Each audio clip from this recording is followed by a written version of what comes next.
Hi, Mighty Mommy here, and I'm ready to share some fresh, creative, and practical parenting tips with you. I'm your host, Cheryl Butler. 1 in 50 school-aged kids is diagnosed with autism in the United States, according to the Centers for Disease Control and Prevention, with boys 4 times more likely than girls to receive a diagnosis. This staggering statistic about the prevalence of autism in the U.S. hits close to home for many of us who either know a family friend dealing with the disorder, or perhaps one of your own precious children is autistic. Although the nation has been celebrating National Autism Awareness Month in April since the 70s, because of the significant increase in newly diagnosed cases of autism, healthcare and special education providers are turning up the heat nationwide to highlight the growing need for concern and awareness about this complex social disorder. You may know a family with an autistic child, but aren't quite sure of how to offer your support or even what kind of questions you should ask about their prognosis. I have personal experience with the world of autism, so today I'd like to share 5 ways on which you can reach out and get involved with families that are struggling to maintain as normal a life as possible while raising an autistic child.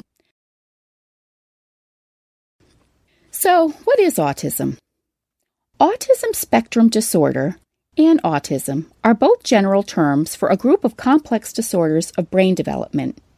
According to autismspeaks.org, these disorders cause difficulties in social interaction, such as lack of interest in peers or other individuals, limited or no eye contact, and extreme difficulty engaging with groups in a social setting. Some autistic children have sensory issues where they are extremely sensitive to sound, touch, or other sensory stimulation, as well as exhibiting repetitive behaviors such as hand flapping, twirling, rocking, and head banging, just to name a few. Though there is no known cause for autism, it is thought to be some type of abnormality in brain structure or function, and researchers are investigating a number of theories, including the link between heredity, genetics, and medical problems. Here are 5 ways you can help support families with autism. Number 1, make yourself available. Parents of children with autism need someone to listen and ask how they're doing. The diagnosis of autism can push parents and their kids into isolation because they get so wrapped up with treatment plans, activities, and therapy sessions, they often don't have time for much else. If you have a friend who is a parent of an afflicted child, let them know you are there and stay connected by inviting her out for lunch or over a cup of tea so you can give her something else to focus on other than her child's troubles. Let your friend take the lead as far as discussing how things are going with her child, or not. Regardless, just being there on a regular basis can make a world of difference. Number 2, read a book about autism. When my 2 children received possible autism diagnoses 15 years ago, I felt like my entire life had been turned upside down. Once I came to terms with what we were possibly dealing with, I wanted to learn as much information as possible about autism, so I read nearly every book I could find, as well as endless online articles. Unfortunately, 15 years ago, there wasn't half the information that's available today, but thankfully, that's no longer the case. I have 2 book recommendations that I think anyone wanting to learn more about autism should consider. Just released on April 9th of this year is a remarkable memoir about a mother and her autistic son called The Spark, written by Christine Barnett. Christine Barnett's son Jacob has an IQ higher than Einstein's, a photographic memory, and he taught himself calculus in 2 weeks. At age 9, he started working on an original theory in astrophysics that experts believe may someday put him in line for a Nobel Prize. And at 12, he became a paid researcher in quantum physics.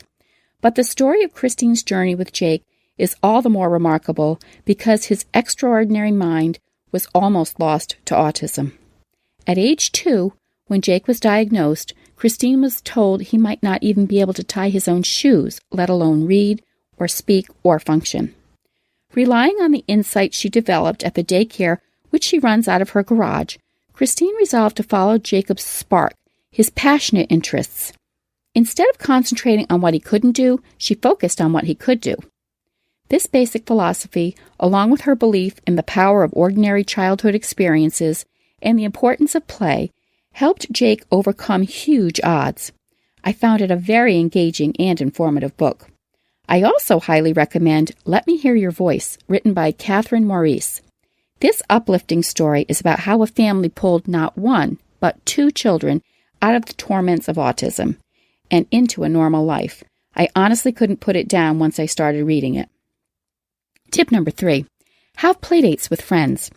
If you have a friend who has a child with autism, invite her and her kids over for a playdate. It might not be the typical playtime as with normally developing peers, but it will offer the autistic child an excellent opportunity to learn social and behavioral skills from peers that do not have developmental challenges. Even better, the playdate may provide your children with a lesson in acceptance and tolerance of people who are different from them. It can be of a great experience to both families. Tip number 4, get to know an autistic child. For families with an autistic child, respite is often a difficulty unless the parents of the child are relieving one another or they have a trusted family member, such as a grandparent, who has a personal relationship with the child and an understanding of his or her social quirks and unusual needs. If you can spend a few hours a week getting to know an autistic child in your neighborhood or of a family friend, you can then offer to provide a brief respite once you understand how to appropriately interact with him or her. Even if you can only offer up a couple of hours of your time every few weeks, it can mean everything to an overwhelmed parent to have a few hours to go grocery shopping or to just spend some alone time with the spouse. Tip number 5, don't judge. Most autistic children are not able to handle the stimulus most of us take for granted when visiting a crowded grocery store or waiting in the pediatrician's office or simply hanging out at the local playground with our kids. Don't be quick to judge how a parent is handling a situation, like a child having a meltdown at the checkout lane at the store, or perhaps spinning uncontrollably in a public place like a waiting room. This could be an autistic child exhibiting a repetitive behavior or struggling with a sensory overload and is acting this way just to survive. Even if you know the child is autistic and you are only trying to be helpful and offer some constructive parenting advice, please don't. Parents of autistic children are already under a lot of pressure. They are usually exhausted, and more than anything else, they don't want to be judged. What they need is compassion, support, and unconditional patience where their child is concerned. I'm very thankful that my 2 developmentally delayed children did not in the end have autism, but for at least a year, we weren't sure what their prognosis would be, and I will never forget how challenging that time in our life was. Do you have any experience in interacting with an autistic child?